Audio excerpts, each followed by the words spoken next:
Camino a la libertad, ahí vamos, de camino a la verdadera libertad.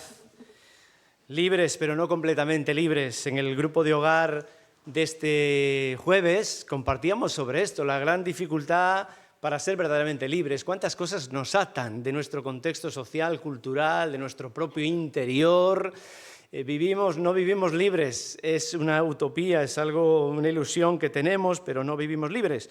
Y luego tenemos un gran problema que ya se compartió varias veces y que si a alguien le preguntas qué es ser libre, rápidamente es fácil que responda diciendo ser libre es que uno haga lo que le da la gana, ¿no?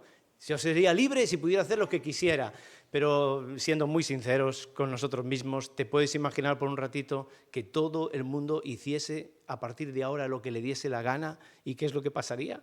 Nada, piénsalo unos segundos. No solo tú igual te controlarías mucho, lo harías muy bien, respetarías a todo el mundo, no lo sé. Yo no me fío de mí. Si me dejaran hacer lo que me diera la gana, me quitaran todas las leyes, Dios mío, ¿cómo iría la sociedad, cómo iría el mundo? Creo que la raza humana tendría muy poquito tiempo de vida si a partir de hoy todo ser humano de este planeta hiciese lo que quiere. La anarquía. No tener ley. Bueno, bíblicamente el pueblo de Israel se nos dice que en una época, ¿verdad? Hay una frase muy típica, ¿no? Que cada uno hacía lo que bien le parecía. ¿Y qué tal le iba? Fue un tiempo de auge en el pueblo de Israel. Madre mía, qué mal. Constantemente Dios dando toques de atención, castigando, perdonando, castigando, perdonando. El pueblo estaba haciendo lo que le daba la gana y no funciona bien. ¿Qué leyes te sobran a ti? Piensa en las leyes en nuestro mundo, en nuestra sociedad, ¿te sobra alguna? Igual alguna te gustaría hacerle una modificación, ¿no? Pero en lo que más nos interesa, lo más importante de la ley de Dios, de lo que Dios dice, de lo que Dios manda, ¿qué te sobra? ¿Hay alguna parte de las leyes de Dios que dices tú, esta o me sobra o me estropiezo, me cuesta, no me gusta? Dios, de verdad, ¿por qué dices que no se puede hacer eso? ¿No? Me imagino que puedes encontrar algo, ¿no? Igual alguien dice, no, yo estoy encantado con todas las leyes de Dios, es posible que alguna nos sobre. El pasaje de hoy nos recuerda en su contexto que hemos, dice, muerto a la ley, un concepto un poco raro, así un poco abstracto, ¿verdad? Hemos muerto a la ley, es decir, ya no estamos sujetos por obligación a la ley de Dios, no estamos sujetos por obligación, pero eso, ya hemos visto estos días con Pedro y con Abel, eso no nos excusa para dejarnos llevar por el pecado, ¿verdad? Ya como estamos libres de la ley, ahora vivir como nos dé la gana. No hay excusa para eso, ¿no? Ahora os voy a poner dos ejemplos. Un ejemplo para los estudiantes y un ejemplo para los del mundo laboral, del trabajo. Perdonad que no hay, si me doy más ejemplos para otras situaciones que tenéis aquí, ¿verdad? Pues jubilados o amas de casa, nos llevaría mucho tiempo. Voy a poner como el perfil más típico de los que estáis aquí, es que os trabajáis o estudiáis. Voy a hablar a los estudiantes. Imagínate que tienes un profesor que te pasa de curso, hagas lo que hagas. Es decir, tú vas a aprobar, hagas lo que hagas. La ley dice, la ley educativa, ¿qué hace falta para aprobar? ¿Qué hace falta para aprobar? Un 5, ¿no? Normalmente, a día de hoy, un 5. Bueno, algunos con el 4, con no sé qué, aprueban, pero normalmente hace falta un 5 para aprobar. La ley dice que hace falta un 5, pero viene este profesor y te dice, mira chicos, chicas, no hay ningún problema conmigo, da igual que saques un 5, un 8 o un 3. Vas a aprobar mi asignatura. Suena bien, ¿no? ¿Qué tal, chicos? ¿Os gustaría unos profesores así, no? Diría, qué enrollados, ¿no? Es decir, no necesitas, ya estás bajo esa ley, ya no estás bajo esa ley de sacar un 5. Yo te pregunto, ¿qué decidirías hacer? Si no fuera uno, si fueran todos los profesores. ¿Qué decidirías hacer si todos dijeran, mira, da igual lo que saques? ¿Te esforzarías por sacar una buena nota? Dirías, como da igual, pues ya no estudio, no hago nada. Me temo la tendencia que tendríamos todos, ¿no? ¿Qué consecuencias tendría en tu vida y en esta sociedad si desde pequeñitos, en los colegios, nos dejaran estudiar lo que nos dé la gana? Si quieres estudias, si no, no. Si quieres vas a clase, si no, no. ¿Os lo imagináis? El nivel de analfabetismo en el que viviríamos. Y no solo eso, los estudios hacen algo muy bueno, no solamente que es que sacamos una nota y sacamos un título y podemos trabajar, hay algo muy bueno y es que estimulan nuestro cerebro. Estimular nuestro cerebro, permitir que las neuronas funcionen es importante para que la gente madure y crezca. Y eso lo permite, entre otras cosas, ¿no? Estar en el colegio, escuchar nuevas informaciones y todo esto. Entonces, si tú pudieras decidir y no fueras, dije, me vale con 1, con un 2... estaríamos perdiendo muchas cosas, ¿no? Suena bien, pero no sería bueno. Vamos al mundo laboral, trabajas en una empresa y el jefe ha decidido que los empleados pueden venir a trabajar el tiempo que quieran. Si quieres, puedes venir a trabajar 1 horita, 2 horitas, 5 horitas, 10, las 8. Podéis venir lo que queráis, ¿vale? Que vamos a estar trabajando, quien quiera va a venir a la hora que le dé la gana, cuando le apetezca, ¿no? ¿Vale? Muy bien, perfecto. Ahora la cosa es que al final de mes vais a cobrar todos igualmente. Claro, este es el truco, ¿no? Si tú vas y solamente te pagan por 1 hora, dirías, pues no, habrá que ir por las 8, hay que vivir, hay que comer. Pero no, da igual que tú vayas 1 hora a trabajar o 5, porque al final vas a cobrar. Hay una ley que dice que se firma un acuerdo en el trabajo, tú firmas y te comprometes unas horas de trabajo y un rendimiento en el trabajo y tienes una remuneración, un salario, un sueldo a final de mes. Pero aquí resulta que este jefe decide que, mira, da igual, a final de mes te voy a pagar igual, vengas lo que vengas y hagas lo que hagas. ¿Suena bien también? ¿Qué vais a hacer? ¿Qué harías si te encontráis en esta situación? ¿Qué vamos a hacer ahora que no nos imponen la obligación de ir a trabajar para cobrar la nómina? ¿Vas a ser responsable y aún así decir, bueno, yo voy a hacer mis horas, yo voy a ir a trabajar? O no, dirías, bueno, voy cuando sí, me dejo llevar por eso. Si me levanto y me apetece, voy a trabajar. Si no, tengo un par de horas, me canso, me voy para casa. Claro, ¿qué pasaría con la empresa si entonces uno, con esa libertad, dejara de ir a trabajar sus horas y a rendir como debe rendir? ¿Qué pasaría con la empresa? Y al final, ¿qué pasaría con tu vida? Entonces, fijaros, lo que suena tan atractivo de, libertad, vete a trabajar cuando quieras, se convierte en una esclavitud porque terminas en tu casa perdiendo el trabajo, la empresa yendo a quiebra y luego no teniendo para comer, ¿no? Podría ser así, en el punto más dramático, ¿no? Así que lo que suena tan bonito como libertad puede tener unas grandes complicaciones, ¿no? La cuestión es que, vamos a ver, como dice este texto bíblico, pero ahora, al morir a lo que nos tenía atados, a tener que cumplir la ley obligatoriamente, hemos quedado libres de la ley. Bien, libres. ¿Pero para qué? Libres para servir a Dios con el nuevo poder que nos da el Espíritu y no por medio del antiguo mandamiento escrito. Ahora ya no es tanto que la ley dice y tengo que cumplir esta ley, sino que ahora he decidido, ya no soy esclavo, ¿os acordáis de ese concepto? Ya no soy esclavo de la ley para ser esclavo de Jesús. Ante esa libertad que tenemos, se plantea la posibilidad de servir a Dios, de obedecer su ley, de obedecer la palabra de Dios, no por obligación, ni, como se ha dicho esta mañana y estamos insistiendo, no por necesidad para salvarse. No hay que obedecer la ley de Dios para salvarse, no, ya no hay que hacerlo por necesidad para salvación, no hay que hacerlo por una obligación imprescindible, sino que lo hacemos por amor a Dios y para tener una vida mejor. Mirad lo que dice un conocido escritor y predicador que ya ha fallecido de otro siglo, John Stott. Dice, ¿por qué servimos? Dice, no porque la ley sea nuestro amo y estemos obligados a hacerlo, sino porque Cristo es nuestro esposo y queremos hacerlo. No porque la obediencia te lleve a la salvación, sino porque la salvación te lleva a obedecer. ¿Qué os parece? Qué bien lo resume él, ¿verdad? ¿Notáis la diferencia? Qué distinta motivación para obedecer a Dios según donde tú estás enfocado. ¿Es la obligación, es lo que toca hacer o es lo que yo deseo hacer? Esta frase pensaba yo también compartirla pensando en esto. Ser libres de la esclavitud de la ley para ser esclavos de Jesús es la mayor libertad a la que podemos aspirar. Ser esclavos de Jesús es ser libres. Ya Abel nos hablaba de esto el otro día. Ahora también, por el contrario, ser libres de la esclavitud de la ley y vivir como a nosotros nos dé la gana es la mayor esclavitud a la que podemos llegar. Ser esclavos de nosotros mismos es lo peor que puede ocurrirnos. Con esta introducción vamos a ver el capítulo hoy número 7 de Romanos y este es el bosquejo. Estos son los 3 puntos que voy a desarrollar. Primer punto, le he titulado La liberación de la ley, versículos 1 al 6. Liberación de la ley, con esos 3 apartados. Punto número 2, la ley que nos lleva a la libertad, del 7 al 12. Y punto número 3, la ley en conflicto. Y está mal ahí, en vez de desde el 15 hasta el 25, es lógico, desde el 13 hasta el 25. ¿Vale?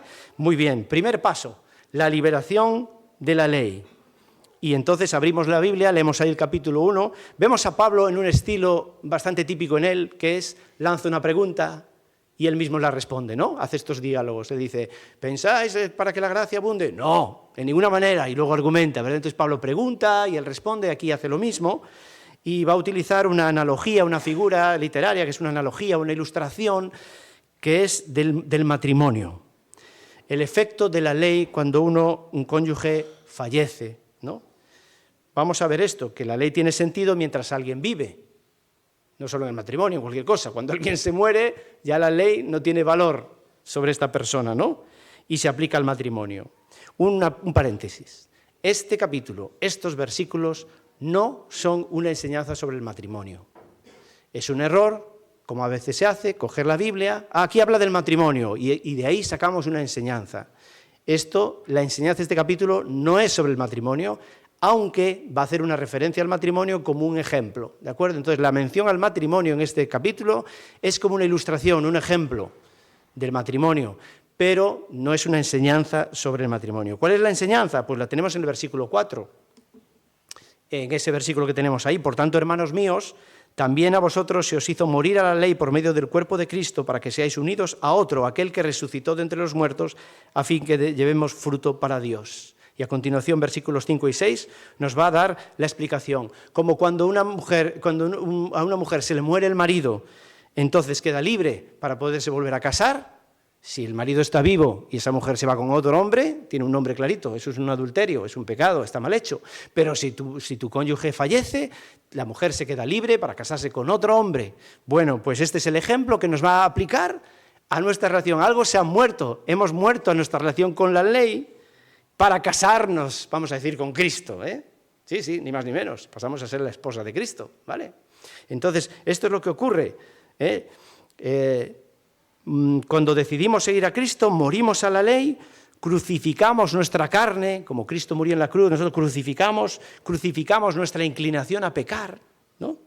Dejamos de ser esclavos del pecado para servir a Dios, nos casamos, un nuevo casamiento, y llevar un fruto que ya nos vimos en el capítulo 6, que es la santificación y la vida eterna. Pero se nos plantea entonces un dilema, ¿no? Entonces, si hemos muerto a la ley, Esteban, ¿qué lugar tiene la ley en nuestra vida? ¿Sigue teniendo sentido esta ley de Dios, estos mandamientos, estas enseñanzas? ¿O ya ahora ya no estamos bajo la ley, ya ahora seguimos solo a Cristo? Para ello, Pablo va a abrirse y nos va a contar de su experiencia personal. Esto es mi forma de verlo. Alguien aquí esta mañana puede discrepar, porque muchos comentaristas que consulté no piensan como yo, así que supongo que aquí también algunos no pensaréis como yo. Yo creo que cuando Pablo va a hablar ahora a continuación en primera persona, yo creo que se refiere a sí mismo. Algunos piensan que se refiere a una tercera persona, que él habla en primera persona, pero es como si hablase de una tercera persona, ¿no? Otros piensan que se refiere a Adán. Él está hablando, aunque habla en primera persona, está hablando de lo que ocurrió con Adán. Otros piensan que no se refiere a una persona, que aunque habla de sí mismo, está haciendo referencia al pueblo de Israel, ¿vale? Al pueblo de Israel. Cada uno tiene su argumentación, que no me quiero parar en eso ahora, ¿vale? Pero solo que sepáis que dicen eso y lo defienden, ¿eh? Varios comentaristas creen que hace referencia a alguien no creyente. Esa lucha interior que vamos a ver a continuación, dicen, no, esto no puede ser creyente, ¿no? Es un no creyente. O algunos piensan que sí, que es un creyente, pero que no vive bajo el poder del Espíritu Santo. Es un creyente que vive más según la carne y no dominado por el Espíritu Santo. Algunos ven que puede ser el mismo apóstol Pablo que habla, pero está hablando de la época en que él no se había convertido, antes de conocer al Señor. Por eso habla de esas luchas, porque él no tenía al Señor todavía en su vida. Cualquiera de estos enfoques, ¿sabéis cuál es la dificultad que encuentran? ¿Por qué buscan una alternativa en vez de tomar literalmente que es Pablo el que habla? Porque les cuesta entender que un creyente pueda vivir con esta lucha, que un creyente fiel a Dios, con celo por el Señor, volcado y dedicado al Señor, con una gran fe, pueda vivir este nivel de conflicto. Yo personalmente creo que muchos creyentes con una gran fe, con una talla espiritual altísima, con una gran vida de santidad, viven este conflicto y podrían narrarlo así, y no sé si tú te vas a identificar con esto en esta mañana. Por lo tanto, yo no tengo ningún impedimento para tomarlo literalmente, que es una referencia autobiográfica del propio apóstol Pablo, pero vosotros llegaréis a vuestra conclusión. Entonces, volvemos a la pregunta, ¿qué lugar ocupa ahora la ley en nuestra vida? ¿Qué sentido tiene la ley? ¿Qué sentido tenía en la vida de Pablo? ¿Es buena o es mala? Entonces, pasamos al segundo punto, y el sentido de la ley que nos lleva a la libertad, versículos 7 al 12. John Stott también le vuelvo a mencionar, habla de 3 actitudes frente a la ley. La primera son los legalistas, que ya nos suena, ¿verdad? Los legalistas dirían, la ley hay que cumplirla sí a sí. Hay legalistas hoy también que siguen imponiendo que la ley hay que cumplirla como requisito para salvarse y como requisito para santificación, para justificación y para santificación.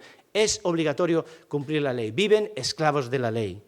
Pero tenemos otro grupo que se llaman así, este nombre un poquito más raro, los antinomianos, que dicen que no, que la ley no vale para nada, que no sirve para nada, la ley no es buena, vivamos como queramos, la ley de Dios no nos vamos a sujetar a ellas, no hay que cumplirla, no está vigente ni es necesaria.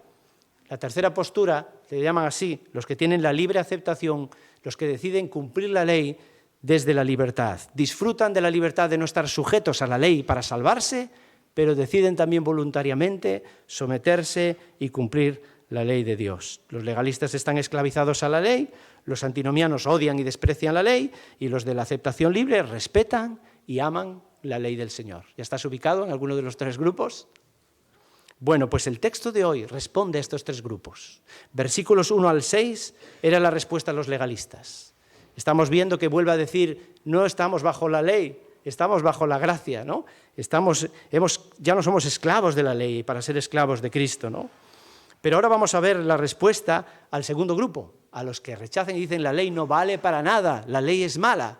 Y por eso la respuesta la tenemos en esta afirmación que tenemos en este versículo 7, que dice que la ley, los mandamientos son buenos, santos y justos. Fijaros, 3 cualidades, características que nos definen. Perdón, tengo mal en la pantalla, ahí debería aparecer el versículo 12, ¿vale? El versículo 12, la ley es buena, santa y justa, versículo 12.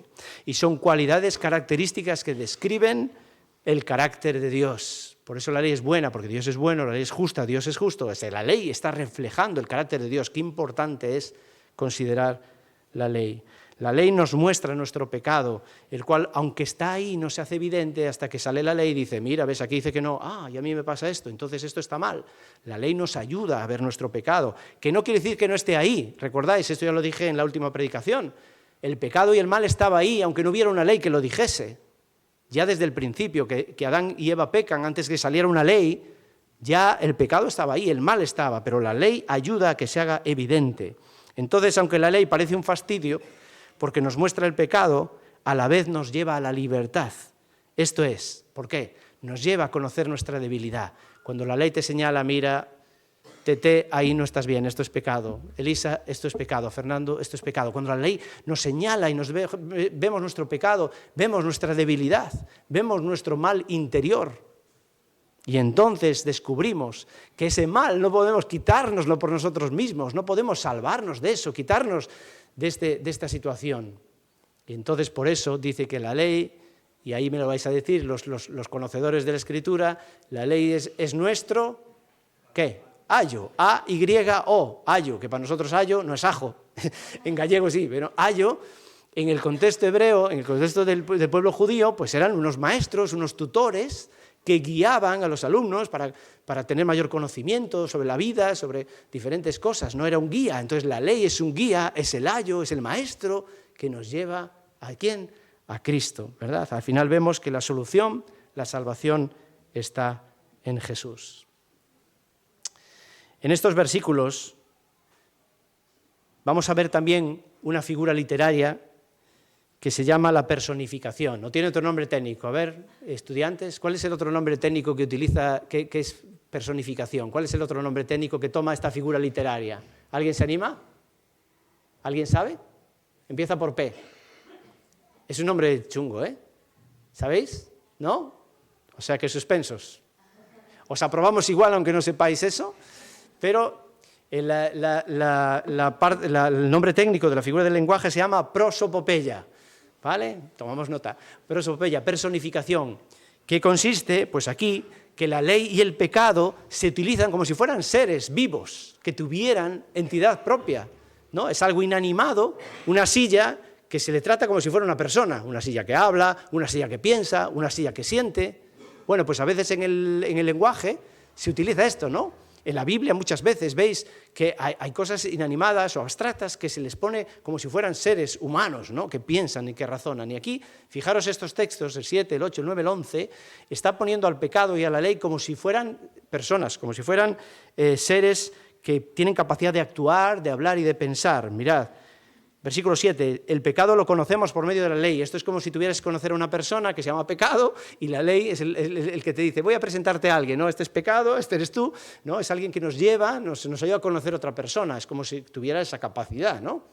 Si la ley no hubiera dicho, o sea, la ley habla, ¿no? Esa expresión, como si la ley tuviera la capacidad de hablar por sí misma, el pecado aprovechándose, ¿no? Como si hubiera en el pecado hubiera una conciencia, como si fuera alguien, ¿no? Que se aprovecha, que produce en nosotros, que murió y que revivió. Entonces ahí vemos que son figuras del lenguaje para dar un énfasis importante al efecto y al impacto del pecado y de la ley en la vida de las personas. Y Pablo va a continuar con esta dinámica en el siguiente apartado, donde, como os mencioné antes, en mi opinión, es el apóstol Pablo que está hablando de sí mismo y de su propia experiencia. De las luchas, cuando decidimos hacer las cosas como Dios manda. Hoy algunos aquí confesabais, ¿no? Bueno, Israel a última hora, ¿no? Volvemos a tropezar, volvemos a hacerlo mal, pero no estamos bien haciendo mal las cosas. ¿Alguien disfruta haciendo el mal? Entonces sí que ya suena a que estamos muy lejos del Señor. Cada vez que tropezamos y que tú quieres hacer las cosas bien y no te salen, no estás bien, no estás bien. Lo pasamos mal con esto. Y hemos comprobado fácilmente que decidir seguir a Jesús y dejar que Él guíe nuestra vida nos trae complicaciones. La vida a veces incrementa el conflicto en nosotros cuando decidimos seguir fielmente a Jesús. Un conflicto interno, un conflicto de lucha constante. Volviendo a estos tres ejemplos, ahí tenemos entonces la respuesta a los legalistas en los primeros versículos, del 7 al 12, los antinomianos, los que dicen la ley no vale para nada, no, la ley es necesaria, nos lleva a Cristo, ¿verdad? Y por último, tenemos ahora, en estos últimos versículos, para finalizar, el tercer apartado, versículos 13 al 25, la respuesta a aquellos que deciden, como probablemente la mayoría que estamos aquí, hemos decidido cumplir la ley de Dios, obedecerle, hacer las cosas como Dios manda, pero estamos en un constante conflicto, en una constante lucha interior, y este es el tercer apartado. Pablo sigue personificando el pecado, dice el pecado que habita en mí, el pecado como que decide morar en mí, como si yo soy una casa y el pecado se establece viviendo en mi casa. Pues es lo que dice Pablo, el pecado habita en mí, no el pecado viene y me tienta, yo peco a veces, no, el pecado habita en mí, por eso hay una lucha, el pecado está viviendo en nosotros, ¿no? Dice el versículo 17, el versículo 20 también, lo que no quiero hacer, eso lo hago. Y no soy yo el que lo hace, sino el pecado que habita en mí, otra vez, ¿no? El pecado que vive en mí. Entonces la ley no es el problema, como decían los antinomianos, el problema es el pecado que está en nuestro interior, que vive en nosotros. La lucha está entre lo que hace Pablo y lo que quiere hacer. ¿Veis lo que dicen estos versículos tan conocidos? La lucha está entre el deseo y la conducta, porque lo que hago no lo entiendo, porque no practico lo que quiero hacer, sino que lo que aborrezco eso hago, dice él. Porque yo sé que en mí, es decir, en mi carne, no habita nada bueno, porque el querer está presente en mí, pero el hacer el bien no. Pues no hago el bien que deseo, sino el mal que no quiero, eso practico. Así que queriendo yo hacer el bien, hay una ley que el mal está en mí, porque el hombre interior, me deleito en la ley de Dios, pero veo otra ley en mis miembros de mi cuerpo que hace guerra contra la ley de mi mente y me hace prisionero de la ley del pecado que está en mis miembros. ¿De verdad algo de esto te ocurre? El conflicto, por un lado, lo que proviene de la carne, versículo 25, de los miembros del cuerpo, versículo 23, la ley del pecado, versículo 23, por contraste, el hombre interior, la ley de mi mente, versículo 25. Ahí tenemos esta lucha. Dice el mismo Pablo, así que yo mismo, por un lado, con la mente sirvo a la ley de Dios, pero por otro, con la carne a la ley del pecado. Hay una lucha interna. ¿Qué mal se pasa con esto? ¿Qué le está pasando al apóstol Pablo? ¿Alguien aquí se siente identificado o identificada con él? ¿O estamos fuera de esto? No tiene nada que ver con nuestra vida. ¿Te sientes identificado con esto? ¿Experimentas algo así? Como me gusta poner algunos ejemplos, a ver si en alguno de estos tiene que ver contigo. ¿Cuántas veces te has propuesto hacer algo bien? Controlarte más en algún aspecto, que no te controlas mucho, que te cuesta controlar. Dejar un hábito dañino que tienes en tu vida. Hablar mejor a tu familia. Yo todos los días, a mis hijos, que tenga paciencia, que les hable con paciencia y estoy fallando constantemente. Pasar más tiempo con el Señor. Ser más amable con los demás. ¿Cuántas veces te has propuesto compartir el Evangelio? Te vas de aquí el domingo diciendo, esta semana tengo que hablar del Señor. ¿Cuántas veces te has propuesto tratar bien a alguien que te cae mal? ¿Cuántas veces dejar de hablar mal de otros? ¿Cuántas veces estudiar más la Biblia? ¿Cuántas veces, chicos, chicas, ser más obedientes a tus padres y contestarles mejor? No, ahora les voy a hablar bien, voy a contestar bien a mis padres, voy a ser obediente, hacer todo lo que me dicen. ¿Cuántas veces te has propuesto esto? ¿Cuántas veces no consumir alguna sustancia u otra práctica que haces que no agrada al Señor? ¿Cuántas veces has dicho esto no lo vuelvo a hacer? Sé que Dios no lo quiere, no lo vuelvo a hacer. ¿Cuántas veces? Y volvemos a caer una y otra vez.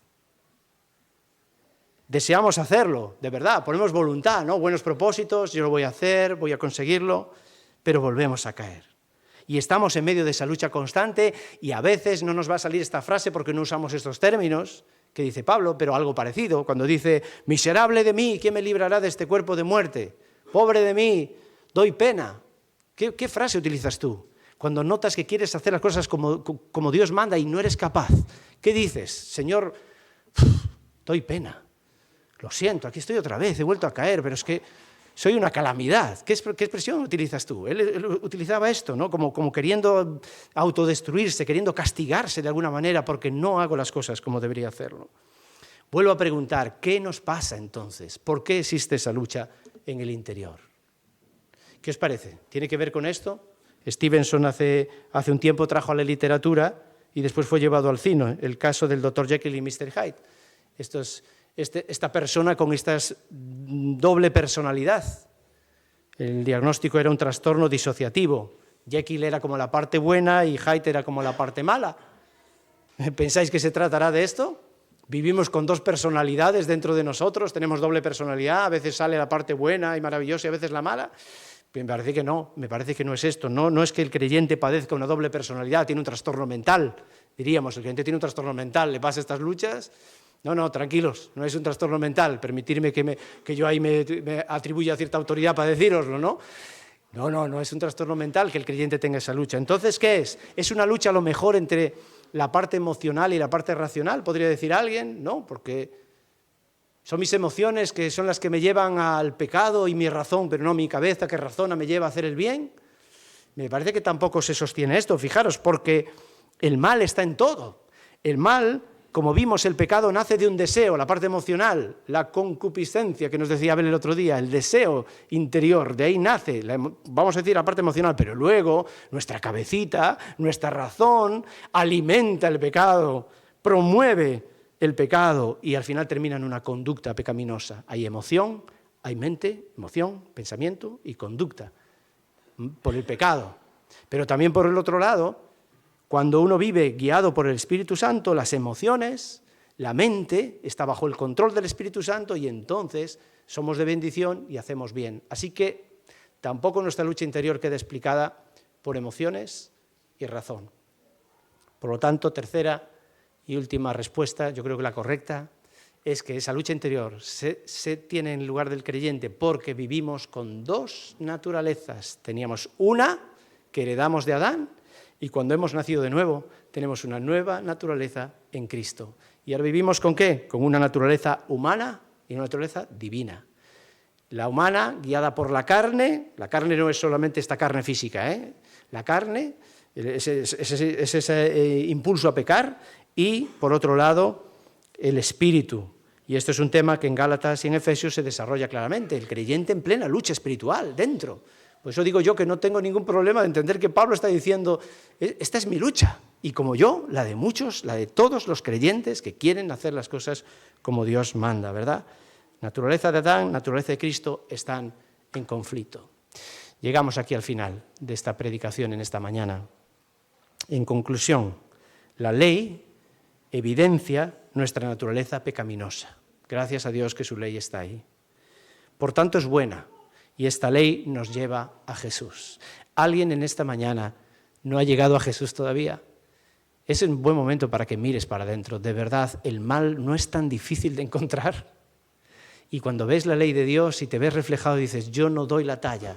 Y por favor, la buena noticia es que puedes dejar de esforzarte, de intentar cumplir esa ley para que Dios te quiera, para que Dios te acepte, porque no es necesario cumplir la ley de Dios para ser aceptado por Él. No es necesario. Se nos ha enfatizado esta mañana, cumplir la ley de Dios para salvarse. Así que es tiempo de que vengas a Jesús, porque como no puedes salvarte por ti mismo, es el momento de acudir al Salvador y que le entregues tu vida. Jesús, yo confío en ti y acepto que tú eres el único que puedes salvarme de esta inclinación al pecado, de esta esclavitud del pecado. Solo puedo ser liberado gracias a que tú has muerto por mí. Espero que si no has tomado esta decisión, no lo has hecho todavía, aproveche este momento para decirle, Jesús, líbrame, dame la libertad, solo tú puedes darme esta libertad. Ya voy a dejar de esforzarme por ser bueno, por mis propios méritos. Ya luego, si tú me ayudas, podré. Pero para poder recibir esta salvación. Y también para los que hemos nacido de nuevo, aunque morimos a la ley y al pecado, al nacer de nuevo, ya hemos dicho, mantenemos una naturaleza pecaminosa, todavía la tenemos, está ahí.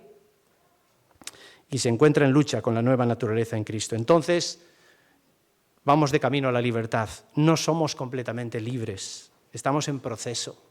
Vamos de camino a la verdadera libertad. Y el mensaje de hoy es que hay esperanza de que esa libertad se va a dar. De verdad, nos vamos, esto que ahora nos ata, que no nos permite ser como Dios manda, un día podremos hacerlo. Como dice el apóstol, gracias a Dios por Jesucristo, nuestro Señor. El camino va hacia esa meta. La meta es Cristo, ser como Cristo y recibir un cuerpo transformado y perfecto. En un cuerpo perfecto no hay lucha ya. En un cuerpo perfecto no hay cabida para el pecado. Esa es nuestra esperanza. Por eso seguimos con el lema, comprometidos en la esperanza. ¿Comprometidos con qué? Comprometidos para seguir luchando contra el pecado con la ayuda de Dios. Ya no con nuestras fuerzas, sino con la ayuda de Dios, con el poder de su Espíritu Santo. Vamos a ver en el capítulo 8, que nos trae Miguel el domingo que viene, no te lo pierdas, porque es el mensaje de decir, aquí hay poder en Dios para vivir en victoria, aunque caigamos, para levantarse. Hay poder en el Espíritu Santo. Así que comprometidos en la esperanza. ¿Cuál es la esperanza? De que un día seremos, ya lo dije, transformados, completamente liberados de este pobre cuerpo, de esta vieja naturaleza que heredamos de Adán, para tener una naturaleza perfecta para ser como Cristo. Ya, capítulo 8, versículo 1, vamos a verlo el domingo que viene, ya no hay condenación para los que están en Cristo, que aunque vivan en lucha con la carne, podríamos decir, no andan, no viven según ella, sino según el Espíritu. Y termino con unos versículos del capítulo 8, ya sigo anticipando, versículos 20 al 24 del capítulo 8. Escuchad, dice así, contra su propia voluntad toda la creación quedó sujeta a la maldición de Dios. Sin embargo, con gran esperanza, ahí está la esperanza, la creación espera, otra vez insiste, el día en que será liberada, libertad, de la muerte y la descomposición, y se unirá a la gloria de los hijos de Dios. Pues sabemos que hasta el día de hoy toda la creación gime de angustia, como si tuviera dolores de parto. ¿Y los creyentes qué? También gemimos, aunque tenemos al Espíritu Santo en nosotros como una muestra anticipada de la gloria futura, porque anhelamos que nuestro cuerpo sea liberado del pecado y del sufrimiento. Nosotros también deseamos con una esperanza ferviente que llegue el día en que Dios nos dé todos nuestros derechos como sus hijos adoptivos, incluido el nuevo cuerpo que nos prometió. Y recibimos esa esperanza cuando fuimos salvos. Así que, por favor, nos vamos hoy con ánimos de seguir comprometidos para hacer las cosas como Dios manda, pero en la esperanza de que Dios está a nuestro lado, nos ayuda y que un día lograremos vivir en plenitud, en plena libertad. Me gustaría que con este pensamiento cerremos también nuestra reunión de hoy con una canción de ánimo para marchar contentos y cantando un canto de victoria, que es la victoria de que hay libertad en el Señor. Así que pido al grupo de alabanza, si puede venir.